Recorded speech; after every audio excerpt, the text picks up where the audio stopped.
Hi, this is Peter from Cars and Guitars, continuing my video series building a 427 Cobra kit car. This is part 2, what you get in the kit. Of course, the two biggest pieces you're going to get in your kit are the frame and the body, and they're not as good as they look, and I will go into detail of that later. You'll get a box of parts, hinges and hood hinges and motor mount supports and all kinds of brackets, just made out of cold rolled steel, and it just fabricated parts. The parts that are purchased from other vendors are very good. Seat slides, bumperettes, that kind of thing. Those are very good because they're purchased from other companies. Transmission support, other brackets are fabricated by StreetBeasts. Bunch of fiberglass parts that'll come with the kit, as well as the seats. These are the frames for the seats that you'll be putting together. Comes with the rest of the parts. There's the dashboard support, dashboard. You'll get a wiring harness, which is very basic, so it'll take a lot of time to wire and figure out how the wiring harness goes. The dashboard, there's the carpeting tunnel for the transmission adapter. Here's the foam for the seats that you'll be putting together. Comes with the seat covers, very basic seat covers that you'll have to slide on. The fuel tank, pretty small. If you're putting a big engine in it, this fuel tank might not be big enough, and it's kind of rough welded. And the windshield comes in a big box. Here's an example of one of the fabricated parts by StreetBeasts. As you can see, it looks like it's TIG welded and heated and bent, so the parts are pretty close to what they need to be, but you have to do some grinding on these parts to make them show quality. So here's the frame, and it's not as good as it looks. If you're planning on getting the frame painted or powder coated from StreetBeasts, you're going to be disappointed. A lot of the frame pieces are crooked, a lot of the welds are bad, need to be fixed, a lot of weld splatter. So you'll be doing a lot of modifications. If it's already painted, you'll have to redo it. You can see the welds here. Some of them are shallow, some of them are undercut, some of them are over welded, so they have to be ground down. Some parts are crooked, and that brace is absolutely ugly. I want to cut that off and make it look a little neater. Here's some more of the welds. You can see the open end of the tube. If you don't want to have that underneath your car, you're going to have to weld the end of the tube shut. This is a little blurry, but you can see some parts are TIG welded, some parts are MIG welded, some parts are arc welded, and the welds need to be ground down because some of them are very terrible.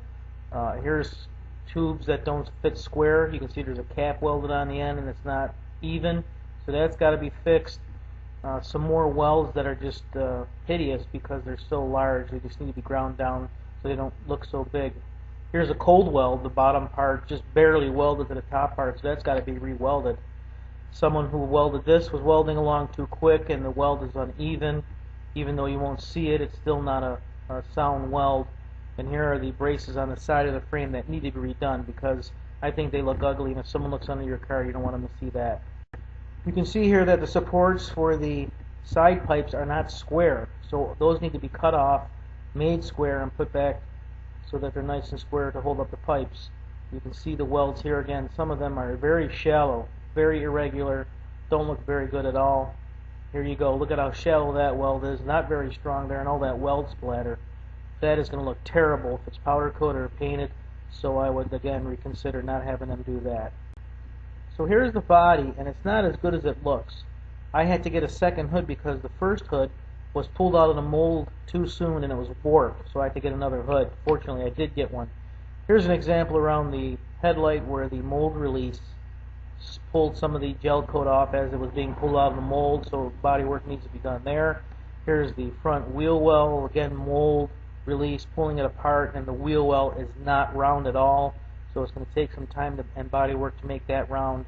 The side vent opening, not symmetrical. It's going to need some body work to make that round, so plan on putting some time into that. And again, this wheel well looks like it's, the rear wheel well looks like it's round, but it really is not very symmetrical, so it's got to be straightened out, and that's going to take a lot of time to straighten out. Again, the side vent opening and the side pipe cutout, not very symmetrical, some body work needed there. And the front wheel opening, it looks like it's round, but it's pretty oblong in spots, so it's got to be flattened out and straightened out, so when you put a wheel in there, the wheel looks like it fits in a round opening. The inside matte fiberglass, it's going to be covered up anyway, and it's really not that bad. But the biggest part, or the biggest problem with mine, the front bird's mouth opening, you can see on one side it's nice, round, and flat, and on the other side it's dented in. So I think it was pulled out of the mold too early, and a lot of the fiberglass shrunk it doesn't fit right. So the body is not as good as you think it's going to be. Here are some pictures of the parts that you're going to get. It's kind of an inventory list that I use, and I have all of these as digital information. If you want these, I can send these to you. Here's the fiberglass parts. These are the purchase parts and all the lights and harnesses that you're going to get. You want to do a complete inventory on that. And again, gauges, which are optional, latches, door latches, and other aftermarket purchase parts.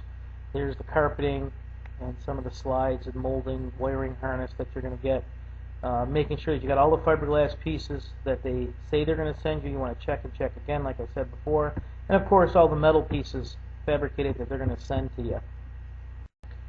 So the grades. I'm going to grade this kit, and I have a hard time calling it a kit because it really is not a kit. Don't plan on getting something that you can just slide together and everything's going to fit perfect.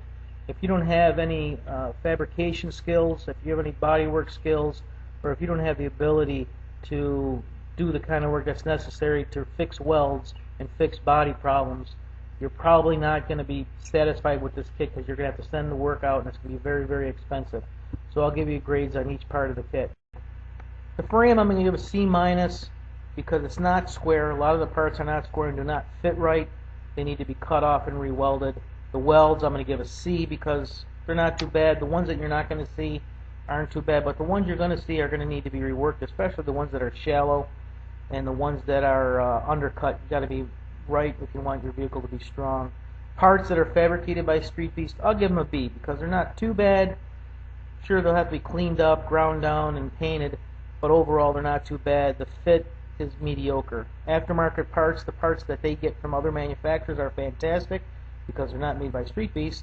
The body, I'm going to give it a B because the gel coat does look pretty good, but it's going to take some body work. I'm estimating if you want a really nice car, maybe 60-80 hours of body work to get it straight and look nice, so when you paint it, you have a beautiful car. The manual, I'm going to give it a D. I took pictures of the manual and didn't put it in here, but the manual is absolutely terrible. Again, if you don't have any fabrication skills or know what you're doing, you are going to be lost with this kit, and I hesitate to call it a kit. Overall kit, I'll give it a C because it's just not really a kit. If you do run into any problems and call StreetBeasts and talk to Mike or Barb down there, they're going to give you a lot of excuses and say, hey, it's just a kit, you're supposed to be able to do it yourself and figure it out. But that's not a good excuse. By posting this video series, I've gotten a lot of phone calls from people who have complaints from anything from waiting for 5 months for side pipes because StreetBeasts doesn't pay their bills to their vendors, to the body doesn't fit right, the body fits too high, it fits too low, it doesn't fit right on the frame. The frame is crooked, the engine doesn't fit right, the engine mounts are off, all sorts of complaints. And if you do have any complaints or problems, please give me a call and let me know because I'm trying to put together a list of everybody who's having problems, and hopefully we can get a group together and help each other through some of these builds. If you're a victim of a StreetBeasts kit, let me know and I'll try and do the best I can to help you. One website I recommend highly that you visit is okieguys.com. I got a phone call from Larry down there. He saw my videos, and we talked a lot about the StreetBeasts Cobra. He's building the stretch Cobra. He's got a lot of excellent solutions to some of the problems you're going to run into. He's got a lot of excellent photos on his website that'll help guide you through your build. And if you have any questions, you can give him a call, let him know that you saw my video. If you have any questions, you can give me a call, and hopefully between them guys and me, we can help everybody build their car, and we can all end up with a nice car even though it's not really a kit. We can help give you some suggestions, and I think we can work through this together. Again, my name is Peter from Cars and Guitars. I'm in Lancaster, New York, which is just outside of Buffalo. If you have any questions, feel free to give me a call. I'd be glad to try and help you. If not, hopefully I can guide you in the right direction. Thanks for watching, and stop back soon.